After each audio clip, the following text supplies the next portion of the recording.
தூத்துக்குடியில இருந்துட்டு ஒரு 40 கிலோமீட்டர் தள்ளி இந்த டிசிடபிள்யூ இருக்கு. அப்ப இந்த டிசிடபிள்யூ அப்படின்னா தரங்கதாரா கெமிக்கல் ஒர்க்ஸ். அப்ப இந்த டிசிடபிள்யூல 10க்கும் மேற்பட்ட கெமிக்கல்ஸ் இங்க தயார் பண்ணிட்டு இருக்கிறாங்க. குறிப்பா இந்த சிபிவிசி அப்படின்னு சொல்றாங்க. அதாவது குளோரினேட்டட் பாலிவினைல் குளோரைடு. இப்போ நீங்க நெறைய பைப்ஸ்லாம் பார்த்துருப்பீங்க. இந்த ஒயிட் கலர்ல இருக்கும். அந்த ஒயிட் கலர்ல இருக்கிறதுக்கு காரணம் இதில் இந்த குளோரின் கலந்துருப்பாங்க. அதாவது சிபிவிசின்னு சொல்லுவாங்க. Chlorinated polyvinyl chloride. முக்கியமாக இதுதான் இங்கே தயார் பண்ணுறாங்க.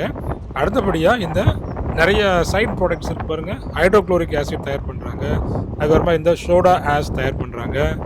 அமோனியம் பைகார்பனேட் தயார் பண்ணுறாங்க. சோடியம் பைகார்பனேட் தயார் பண்ணுறாங்க.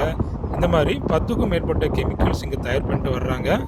இந்த டிசிடபிள்யூக்குள்ளேயும் உங்களுடைய மாணவர்களை இந்த இண்டஸ்ட்ரியல் விசிட்டுக்கு அழைத்து செல்லலாம். இந்த டிசிடபிள்யூ இந்த கடற்கரை பக்கம் சாகுபுரம் அப்படின்னு சொல்லுவாங்க, ஆர்முனேரி பக்கத்தில். அது பக்கத்தில் இது அமைஞ்சிருக்குது. இதுதான் அதனுடைய தோற்றம்.